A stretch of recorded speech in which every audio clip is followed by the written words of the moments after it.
Plus le temps passe, et plus nous avons des chiffres concernant la fameuse série Le Seigneur des Anneaux, les Anneaux de pouvoir d'Amazon, et ici de nouveaux chiffres sont tombés, et ils sont catastrophiques. On voit ça ensemble.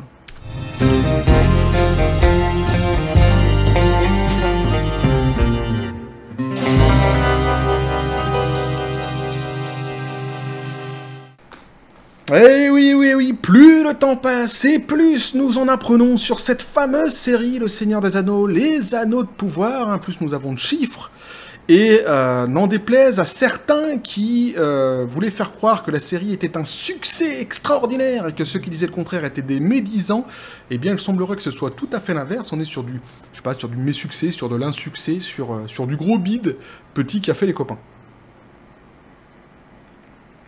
Alors...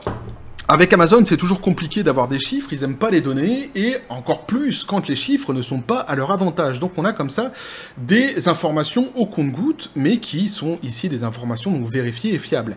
On avait vu dernièrement déjà le fameux classement Nielsen, dans lequel on avait pu constater que la série n'atteignait pas les 15 premières places, elle était très loin derrière justement par exemple la série Stranger Things, et donc ici on a un nouveau chiffre qui est fort intéressant parce que lui il vient corroborer en fait des vidéos que j'avais fait par le passé, notamment une dans laquelle j'avais lu un article qui nous disait que entre le premier épisode et le dernier épisode, il y avait eu comme ça une espèce de flot continu de perte de téléspectateurs, mais à cette époque-là, on ne pouvait pas le quantifier, on savait juste que c'était énorme, mais dire énorme, c'est dire rien quelque part, en tous les cas, si on ne peut pas apporter de réels chiffres.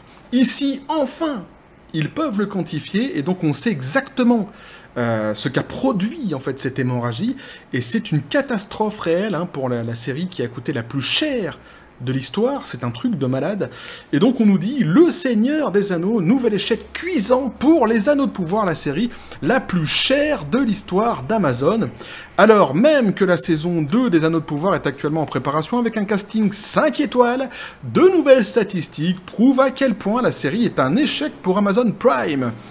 En effet, cette adaptation de l'univers du Seigneur des Anneaux n'a pas réussi à fidéliser les abonnés de la plateforme de streaming, malgré son coût historiquement élevé. Alors ça sert à rien de venir dans les commentaires, comme ça arrive très souvent quand je parle de la série, de cette série-ci, les Anneaux de pouvoir, et de me dire tes chiffres sont faux, la série cartonne en réalité, ce ne sont pas mes chiffres. Moi, je ne fais que relayer les chiffres des professionnels. Si les chiffres ne vous plaisent pas, eh bien, il faut s'en référer à qui le droit. Mais c'est pas moi qui fais l'histoire, c'est pas moi qui fais le jeu, c'est pas moi qui fais les règles non plus. Donc moi, je ne fais que suivre un dossier que je suis depuis le début. D'ailleurs, j'ai moi-même donc regardé la série, pas en entière, je n'ai vu que le premier épisode, je n'ai pas aimé, mais ce n'est pas un jugement de valeur, on a le droit de l'avoir aimé ou non, la série. Il n'y a aucun problème là-dessus, on ne fait que relater l'histoire de cette fameuse série d'Amazon qui, eh bien, nous surprend, en tout cas moi, me surprend beaucoup par son échec. Sur un nom aussi populaire qu'est le Seigneur des Anneaux, il fallait quand même... Là, ils ont fait quand même un sacré tour de force, j'ai l'impression, Amazon. Donc Amazon, face à un nouvel échec cuisant, 715 millions de dollars, c'est ça, c'est un Philip Pancakes. C'est la somme astronomique dépensée par Amazon Prime pour produire les Anneaux de pouvoir d'après The Wall Street Journal. Alors, c'est l'argent qui a été mis pour produire la série. Ce qui n'est pas dit, c'est que en cours de diffusion de la série, Amazon a eu une espèce de politique de communication supplémentaire à l'international, où elle s'est adaptée à chaque pays pour essayer de faire venir les gens sur la plateforme, et notamment les faire regarder cette fameuse série. Et là aussi, ça leur a coûté aussi une blinde. Alors, on n'a pas les chiffres, mais ça a dû coûter très cher. On a vu, par exemple, qu'ils avaient une stratégie très particulière pour le Brésil, et ils s'adaptaient vraiment à chaque pays. Comme ici, ils avaient une stratégie complètement différente en Asie, pour essayer de faire venir le chaland. Et visiblement, ça n'a pas du tout fonctionné. En tous les cas, même si ça a eu un impact, c'est même presque encore pire, quand on vérifie justement les chiffres qui nous sont donnés ici. Donc, on nous dit la plateforme de streaming a dépensé sans compter pour offrir à ses abonnés une adaptation de l'œuvre de J.R.R. Tolkien, visuellement splendide. Alors c'est vrai que moi, ayant vu le premier épisode, il y a une chose que je peux constater, c'est que c'était quand même assez beau. On peut pas dire le contraire. Mais l'esthétique ne fait pas tout. Et justement, ici, le bas blesse, et ça va être justement assez bien expliqué. J'ai un chat dans la gorge, ça y est. Ça doit être celui-là. C'est le chat qui est sur la tasse, qui arrivait dans la gorge. Mais c'est assez bien expliqué, justement, dans l'article. Donc on nous dit toutefois, le soin apporté aux effets spéciaux, aux décors et aux costumes de la série n'est pas parvenu à compenser un scénario inégal, des personnages moyennement charismatiques et des libertés vis-à-vis du texte original mal reçu par les fans. Je crois que là, l'article synthétise très bien en fait le lot de problèmes qu'a connu cette série-là, avec peut-être en fer de lance des problèmes, l'adaptation, la liberté qu'ils ont pris par rapport à l'œuvre de base, qui a vraiment été très très très mal perçu justement par la fanbase internationale, qui est assez énorme pour le Seigneur des Anneaux. Les fans se sont sentis trahis par ce qui avait été fait, donc déjà ils n'ont pas pu s'appuyer sur cette base-là, et alors que normalement ça aurait été justement pu être quelque chose qui aurait été le plus facile, j'ai presque envie de dire, de surfer justement sur la popularité du nom et essayer d'après d'engranger, de faire venir d'autres téléspectateurs à leur faire découvrir l'œuvre de Tolkien. Mais c'est vrai que là-dessus, déjà, ils ont complètement foiré le délire. Et ensuite, alors, le moyennement charismatique, les personnages, moi, c'est vrai que j'ai vraiment pas accroché avec la série, donc je vais pas... C'est subjectif, mais c'est vrai que moi, j'ai pas trouvé que c'était vraiment fabuleux au niveau des acteurs. Et puis, après, le scénario bancal, c'est quelque chose qui revient assez fréquemment. Il faut ajouter à ça aussi. Il faut aussi ajouter quelque chose qui s'est passé, c'est-à-dire que dès que la série en fait est sortie, et on peut le comprendre maintenant qu'on a les chiffres, au bout de quelques épisodes, Amazon s'est fortement énervé. Ils étaient quand même assez agacés. À l'époque, on ne comprenait pas pourquoi, mais ils sont arrivés comme ça avec une communication assez sévère à l'encontre des personnes qui n'aimaient pas la série, en les insultant de tout ce qu'on pouvait insulter, hein, et notamment de racistes. Et c'est vrai que pour quelqu'un... Alors, en termes de communication, c'est vraiment... c'est se tirer une balle dans le pied, parce que, imaginons celui qui, et c'est arrivé évidemment, celui qui voulait s'abonner à la plateforme pour voir cette fameuse série, lorsqu'il est venu et qu'il a lu ce que les presses disaient, et notamment ce que la production disait sur les personnes qui n'aimaient pas la série, ça les a pas rendus du tout sympathiques, Amazon, et il y en a beaucoup qui se sont dit, bon bah, si c'est pour me faire insulter de je sais pas quoi parce que j'ai pas aimé leur série, ils peuvent bien se la garder. Déjà qu'en plus, elle bénéficiait pas forcément d'un avis très favorable de la part des fans, il y en a beaucoup que ça a fait reculer aussi, cette fameuse communication, qui est vraiment se tirer une balle dans le pied, mais qu'on arrive à mettre en perspective aujourd'hui, et qu'on peut comprendre. On comprend en fait pourquoi il y a eu autant, même si ça n'excuse rien, mais on comprend pourquoi il y a eu autant d'agacement de la part d'Amazon, parce que eux en fait avaient les chiffres sous les yeux, les chiffres que nous n'avions pas à cette époque-là, et qu'on va avoir ici. Et on va comprendre effectivement que ça a dû les stresser un petit peu. Donc on nous dit, en effet, un nouveau rapport partagé par nos confrères de The Hollywood Reporter révèle qu'à peine 37% des téléspectateurs qui ont regardé un épisode des Anneaux de Pouvoir ont regardé le reste de la saison. Seulement 37%. Alors, faut comprendre qu'en fait, entre le premier épisode et le dernier épisode, la seule base de téléspectateurs qui leur sont restés, ce n'était que 37%. 37%. Donc, la fuite qu'il y a eu des téléspectateurs est énorme. Ce qu'on ne pouvait pas quantifier à l'époque, mais dont on avait déjà une idée, on se disait déjà que ça devait être quelque chose d'assez important. Maintenant, on s'en rend compte, c'est une catastrophe. C'est une catastrophe. Ils n'ont réussi qu'à capitaliser 37% de téléspectateurs à la fin de la saison. C'est un truc de dingue. Ouais, c'est un beat, c'est un flop, je sais pas comment on peut dire autrement. Alors c'est donc un ratio très faible des abonnés qui ont vu les 8 épisodes de la saison. Une statistique catastrophique lorsque l'on sait que le taux d'audience minimum souhaité par Amazon pour une série de cette envergure est d'environ 50%. Alors là, il faut essayer d'expliquer un petit peu c'est quoi cette histoire de 50%. En fait, c'est un petit peu plus compliqué que ce que l'article nous dit ici. C'est-à-dire que Amazon s'était dit que s'ils arrivaient au moins à atteindre ce palier de 50% là, ça les rassurait un petit peu. Néanmoins, 50%, ça reste quand même bien insuffisant pour pouvoir rentabiliser tout de même ce qui avait été investi. Et c'était de toute façon, même avec 50%, ils ne rentraient pas dans leur clou. Mais ils s'étaient dit que s'ils arrivaient au moins à atteindre ce palier-là, ça pourrait éventuellement les rassurer. Là, on en est très loin, puisque donc, on est arrivé donc à 36%, 36 ou 37%. je dis pas de bêtises, 37%, voilà. D'après The Hollywood Reporter, les salariés de l'entreprise décrivent des studios comme un lieu de travail déroutant et frustrant où beaucoup d'argent ont été dépensés à tort et à travers. Quant à la responsable de la plateforme de streaming, Jennifer Salk, elle courait après les talents et les stars de l'industrie audiovisuelle, dépensant beaucoup trop dans des productions inégales, tout en continuant à défendre les anneaux de pouvoir. Alors là, il y a une espèce de gymnastique qui est faite par la presse, par cette même presse en fait qu'on a vu évoluer. Je vais revenir dessus peut-être à la fin de la vidéo, ça sera mieux.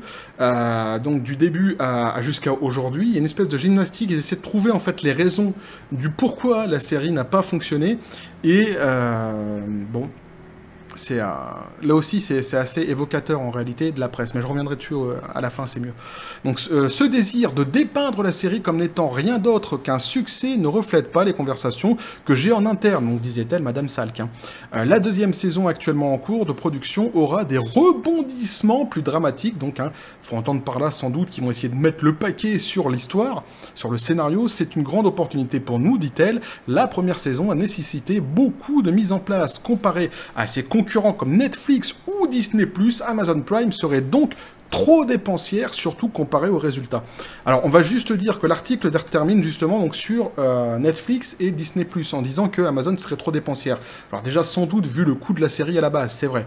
Mais il faut aussi reconnaître qu'en ce moment, Netflix continue à perdre des abonnés. L'hémorragie n'est toujours pas terminé chez eux, et Disney+, on sait exactement ce qui se passe avec eux, ils sont dans une position très très très délicate, on l'a vu dans beaucoup de vidéos que j'ai fait là-dessus. Donc, dire que les autres vont mieux, ouais, enfin, peut-être mieux de dire que c'est moins pire, quelque part, parce que dire que ça va mieux, c'est un petit peu compliqué. Pour revenir après à ce que je disais sur la presse, pour essayer d'étayer un petit peu le propos que j'avais, c'est que j'ai fait ce constat, vu que je lis tous les jours, moi, donc la presse, de la pop culture, et notamment sur ce sujet que je suis depuis le début, et je les ai vus changer, en fait, je les ai vus évoluer. Cette même presse que je lis aujourd'hui, c'est la même qui, lorsque, durant la diffusion de la saison, certains donnaient d'abord leur mécontentement par rapport à ce qui était en train de se produire, et ensuite disaient que la série, en fait, ne cartonnait pas autant, cette même presse, en fait, faisait passer ces gens-là pour des médisants, au mieux, ou pour des racistes, etc., etc., mais il n'arrêtait pas de dire qu'en réalité, la série était super, en rabâchant systématiquement le record d'audience du premier épisode. Et aujourd'hui, on les voit changer de braquet et changer de discours, parce que force est de constater, en réalité, que ceux qui avaient dit cela par le passé n'étaient pas des médisants, mais ils avaient tout à fait raison. Et que les reproches qui ont été faits par les fans ont été faits, en fait, non pas seulement par les fans, mais par beaucoup de personnes concernant le scénario et l'adaptation de l'œuvre de Tolkien. Et que les résumer à un groupe de racistes, etc., évidemment, ça n'a pas joué en faveur ni de la presse qui a sorti ces conneries-là, ni de la série. Donc on voit cette espèce de tartufferie quand même, encore une fois, de la presse qui essaye de retomber sur ses pattes et de trouver donc des excuses en disant « Ouais, mais c'est parce que ceci, c'est parce que... » Alors en interne, le travail c'est compliqué parce que... Alors j'ai lu des articles qui disent « Oui, mais Amazon a décidé de partir dans tous les sens, donc les employés comprennent pas vraiment la direction, c'est pour ça c'est pas stable. » Enfin, ils essaient vraiment de trouver des explications alambiquées, alors que, à mon avis, ce qu'ils ont dit dans l'article suffit à expliquer en fait ce qui s'est passé, c'est-à-dire, comme ils ont dit, le scénario bancaire et l'adaptation par rapport à l'œuvre de Tolkien qui a pris beaucoup trop de liberté, à mon avis. C'est surtout ça le gros problème qu'il y a eu là-dedans. Donc voilà, donc on a eu enfin des chiffres qui nous expliquent ce qui s'est passé, de ce qu'on savait déjà de la fuite des téléspectateurs du premier épisode jusqu'au dernier. On peut constater donc que c'est une réelle catastrophe pour la série, qui va donc sur sa saison 2. Je ne sais pas comment ils vont s'en sortir, je sais pas comment ils vont faire. Ils parlent de... Alors, on comprend, en fait, vaguement, parce que c'est pareil, ils communiquent pas énormément là-dessus, mais on comprend qu'ils essaient vraiment de retravailler pour la saison 2. Alors, à quel degré essaient-ils vraiment de changer les choses? J'en sais rien. Mais on comprend qu'ils essaient en tout cas de nouvelles choses parce qu'ils se sont rendus compte, c'est pas ils se sont rendus compte, c'est qu'ils savent qu'ils peuvent pas continuer comme ça. C'est impossible. Donc notamment dans le casting, etc., ils essayent de rebondir. On verra exactement ce qu'il en est, mais à mon avis déjà ils récupéreront pas la fanbase qui elle s'est sentie trahie en fait par la production, parce qu'elle a été fait par rapport à l'œuvre de Tolkien, mais plus que ça en fait. C'est-à-dire qu'elle a été carrément même insultée, notamment par la production, par Amazon, mais aussi après par les journalistes qui les ont traités de racistes, etc., etc. Donc je ne pense pas qu'ils les récupéreront, donc il faudra essayer d'aller chercher peut-être un nouveau public, et là aussi ça va être assez compliqué, parce que celui qui est parti, je ne pense pas, même si c'était pas forcément des fans, je ne pense pas qu'ils reviendront dessus. Donc on verra ce qu'il en sera exactement pour cette fameuse saison 2, mais moi ça me semble quand même assez mal parti, et les chiffres qui sont donnés là sont quand même assez cinglants pour la série qui a coûté le plus cher de l'histoire, hein, et qui normalement devait se contenter de surfer sur le nom Le Seigneur des Anneaux, et peu ou prou réussir à s'en sortir. Ici, c'est pas du tout le cas.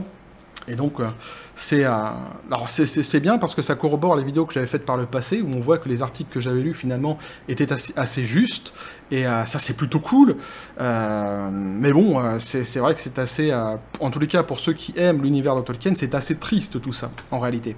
Ils payent, hein, que ça soit Disney, que ça soit Netflix, ou que ça soit Amazon, payent les orientations politiques qu'ils ont prises ces derniers temps, les orientations tout bonnement, en fait, hein, qu'ils ont pris sur leur plateforme de streaming, et ils le payent très cher, et notamment ici, quand on voit ce que ça a coûté, effectivement, ils le payent donc très très cher.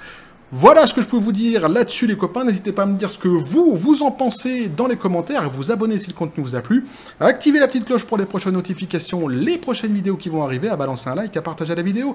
Vous avez mon Twitter et mon Facebook qui sont dans la description des vidéos. N'hésitez pas à venir et à basculer du côté de la force absurde des réseaux sociaux. Sur ce, les copains, je vous dis toujours à la John Spartan, paix et félicité. Et je vais aller me reposer, parce que ça se voit peut-être pas comme ça, mais je suis sur un lendemain de Nouba. Et hier, j'ai fait la fête, on a fêté quelque chose, donc j'ai fait la Nouba. Et j'ai une casquette plombée sur le crâne. Aujourd'hui, c'est assez atroce, je vais être à mon 25e café. Bref, et que la force soit avec vous.